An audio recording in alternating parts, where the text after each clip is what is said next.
Well, you and I and every American has to examine their minds and hearts and come up with a few answers of their own. The question is, have Americans got the guts? Have you got the guts?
Tony knew what to do.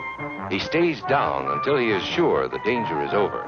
The man helping Tony is a civil defense worker.